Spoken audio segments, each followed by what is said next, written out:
From our studios in Frankfurt, Germany, this is the AFN Evening News. Good evening. NATO may be moving toward a wider role in post-Cold War Europe. It has plans now actively under discussion to use the alliance's military expertise and perhaps even troops in UN peacekeeping missions. The controversial idea came up at a meeting of foreign ministers in the new East-West Cooperation Council yesterday. Both U.S. Secretary of State James Baker and NATO Secretary General Manfred Werner support the idea, but add that all 16 NATO allies would have to agree to such a move first. During the Senate Armed Services Committee hearings on the U.S. military commitment to NATO, General John Galvin, the Supreme Allied Commander Europe, reminded the senators that NATO is an important source of U.S. influence in Europe, the only seat at the table, as he put it. And it provides us an enormous amount of influence, not hegemony or not control, but influence over the shaping of the security situation in all of Europe, Central, Western, Eastern, including, of course, the Atlantic and North America. Nothing, I think, could be more important to our security than the recognition of that kind of influence. For that influence in the future, I would recommend that we continue to pay by our commitment, but our commitment should be at the minimum levels that would allow that influence to take place, which is an operational air, land, and sea capability. Now, I say, and I have insisted for the last 3 years that without any change, and I'm not sliding off numbers or anything else, that about 150,000 is how to do that. We'll reach that 150,000 in 1995. We are literally crashing downward to meet that 150,000 right now. Everybody at this end of the table has, everybody in uniform has said, we flat cannot do it any faster than that. So why don't we take the next year or 2 or 3 and execute that and watch what the situation looks like in this world and see if we're getting any other kind of major changes, which, given the volatility of the last 3 or 4 years, I think we would probably experience, and then see how the sensing of the Congress is and how we go along on this. During the hearings on defense spending in Europe, Senator Strom Thurmond, a South Carolina Republican, asked Think USAFE General Robert Oakes about the future of the F-16. Now, do you favor F-16 modernization or F-16 replacement? And how should this be accomplished to best address your mission needs? I would always prefer modernization because you're going to get a more capable aircraft. But when you fold in the question of affordability, then, of course, you have to come back and look at what are the trade-offs between a new aircraft and an update of a current aircraft. We have made, over the years, a great deal of money and a great deal of affordable, cost-effective increase in combat capability by upgrading current aircraft. And I would expect the same to be true with respect to the F-16, but I would never want to turn my back when you offer me a new aircraft versus an old. USAFE has announced another step in their drawdown of Torrejon Air Base, Spain. Headquarters of the 16th Air Force will begin moving immediately to Aviano Air Base, Italy. A USAFE spokesman says Aviano was only a temporary location, and the 16th Air Force headquarters will find a permanent home once the Air Force decides what units will remain in the region. The 401st Fighter Wing is the major element leaving Torrejon, but there is no decision yet where to base the F-16s. Army personnel officials have canceled plans to involuntarily separate captains this year. The Army needed to cut 700 captains from active duty, but they have had that many volunteer to leave. For majors, it's another story, as Sergeant Ed Josie reports. The Army still needs to cut the number of majors on active duty. A reduction in force board for majors started this week in Washington. Army officials say they won't announce the results of that board until late May or early June. Personnel policy expert Lieutenant Colonel Eugenia Thornton says this gives majors more time to resign voluntarily. And if we get enough, like we did for captains, well, we'll just cross our fingers, because the policy is that we'd really like people to volunteer to get out rather than for us to have to force people out. Nobody wants to have a rift, but unfortunately, with the drawdown, we do need to cut out a certain number of people. The Army needs about 350 more majors to resign voluntarily. If they get that many, personnel officials say they may shelve the reduction in force for majors like they already have for captains. Majors have until May 1st to resign voluntarily. Sergeant Ed Josie, Washington. Efforts to locate those missing in action are generally thought to be limited to Vietnam. But as Air Force Sergeant Clay Cogsdill found out, there are those who are still looking for Air Force personnel lost during World War II. 50 years ago, a bloody air war raged in the skies over Europe, resulting in hundreds of downed aircraft and missing crews. The search for the missing is still going on today. 2 Germans have been recovering World War II airplanes and pilots since 1989. Uwe Benkel and Otto Schmidt have found 7 planes during their 13-year partnership, including an American bomber downed in Hungary. There they found the remains of 8 crewmen. The reason they search is more humanitarian than historic. We want to find the remains of still missing pilots. According to eyewitnesses, the aircraft at this site crashed on Christmas Eve 1944. It's an ME-110 Messerschmitt. None of the crew was found, but a number of items were recovered, including this map that probably belonged to the pilot. The plane's 2 engines, one leaked fuel as it was excavated. This electric motor most likely operated the landing gear, and about 60 rounds of ammunition, still considered dangerous, were also found.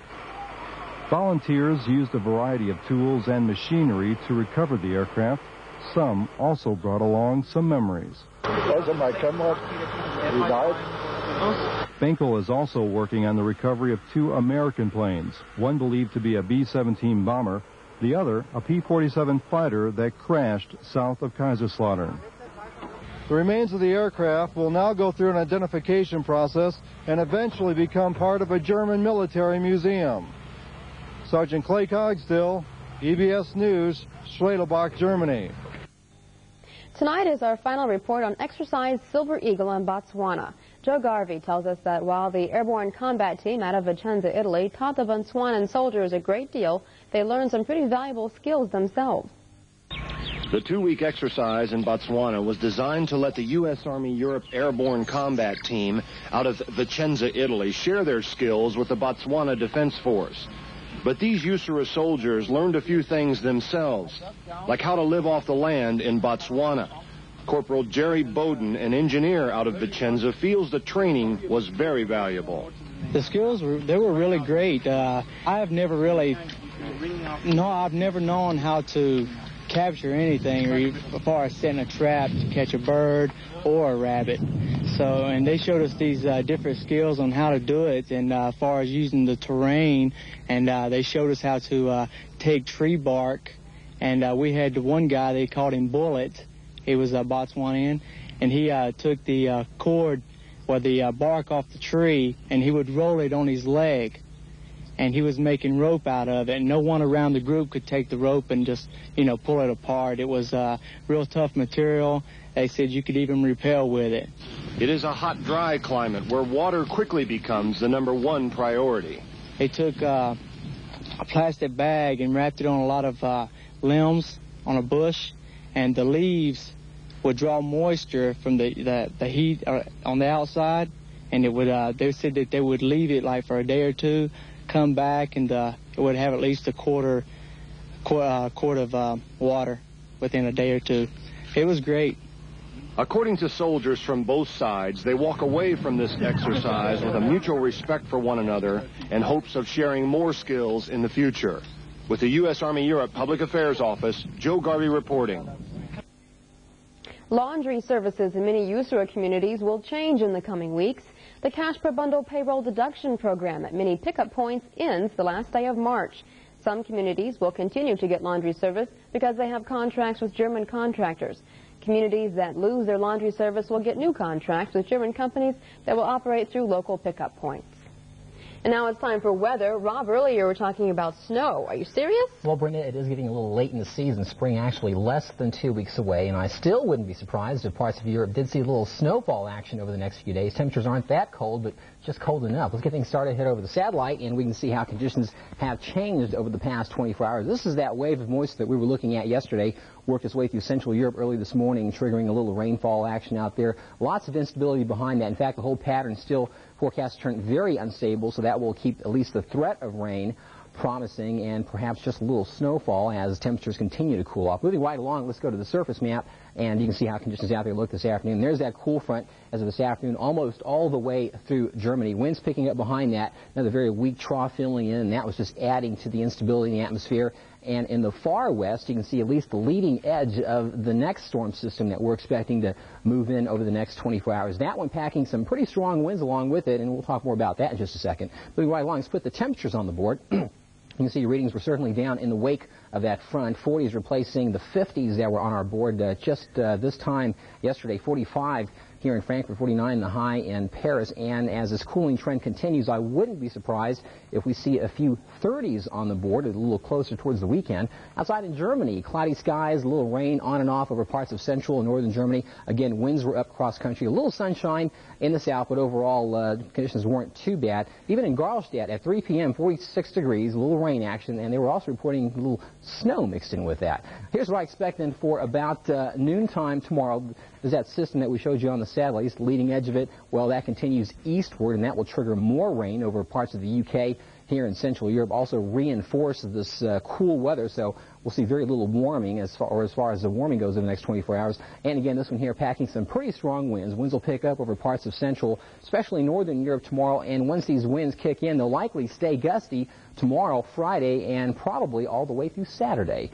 So let's recap this and take one more look at the forecast. And look for a return of cloudy, windy, wet, sometimes wintry weather over parts of Europe tomorrow. Lows tonight falling to the 30s with highs barely into the lower 40s.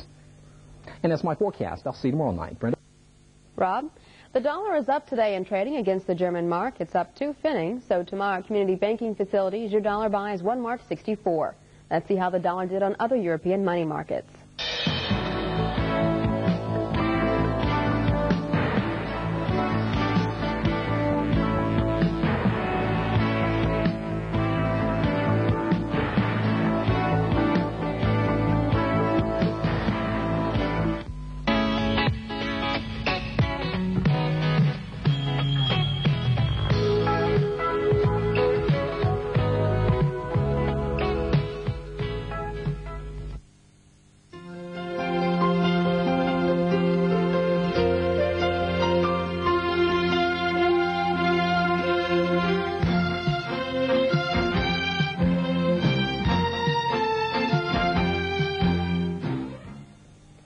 The Army Air Force basketball shootout taking place in Kaiserslautern is maintaining a top level of play.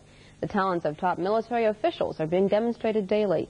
21st AACOM's Gail McCabe shows us the tournament from the officials' point of view. They represent the rules of the game, regulations as black and white as their officials' uniform. The incredible pace they constantly maintain on the court is mandated by the need to see and rule on the action as it happens, and to make judgment calls that can please a crowd or inflame a coach. We have to develop thick skin, per se, and accept what does transpire. Our job is to ensure that we are fair. Call the game right down the middle. This particular game is a fast-moving, well-executed contest between the Army's Wiesbaden Eagles in gold and RAF's Lakenheath Eagles. Emotions are high. The game extends into overtime. Pressure and adrenaline is pouring on. The officials' calls at this point can determine the outcome. Especially at the higher level of competition, it does take something special for an individual to have the opportunity or be able to handle the myriad of things that are transpiring in milliseconds. 36 refs are on the roster for this 2-week tournament, ensuring that the combatants in this hardwood war zone play by the book, their book. In Kaiserslautern at the Army Air Force basketball shootout, Gail McCabe, 21st AACOM, AFN Sports. In other news, there's all sorts of programs available for soldiers transitioning from military life into the civilian world. Some are there to help soldiers manage their money, others to help them get a job. But there's a program at SHAFE that deals with the emotional side of transitioning. Army Sergeant Dave Larson tells us more about it. The saying goes there's no such thing as a free lunch, but that's exactly what the SHAFE Chaplain's Office offers every Thursday to soldiers faced with separation from the military. The program is billed as a stress-free lunch, and free advice is offered by chapel staff in addition to free food, according to Chaplain William Noble. We want to offer them good food and something to think about.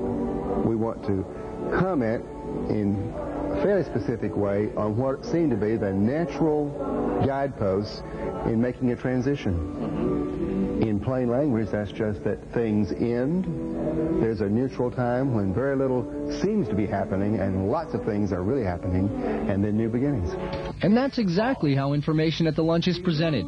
Chaplain Jerome Burton covers termination, ending one thing before starting another. Chaplain Noble then talks about the transition period itself, and he's followed by Mary Zimmerman from SHAPE's Army Community Service Center, who touches on how to prepare for a new beginning. Of all the free advice available to soldiers, Chaplain Noble said being deliberate with your actions is the most important. Take your time. Take your time. Listen. Listen for advice. Listen for counseling from people who know what they're talking about. Take your time to make decisions. Don't make decisions, important decisions that affect your life, when under stress. Be as slow about it as you can be. Thoughtful and good to yourself while that's happening. From SHAPE, Belgium, Army Sergeant Dave Larson for AFN News. And for our last report, in the post-Cold War era, Americans and Russians are discovering each other as people and as friends.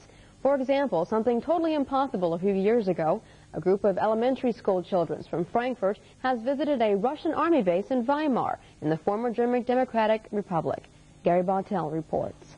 You know, who's the Russian boy? When AFN visited their classroom at Atterberry Elementary School, the students were working on a videotape to send to the Russian school they visited, and several of the students who stayed overnight with Russian families shared their experiences with us.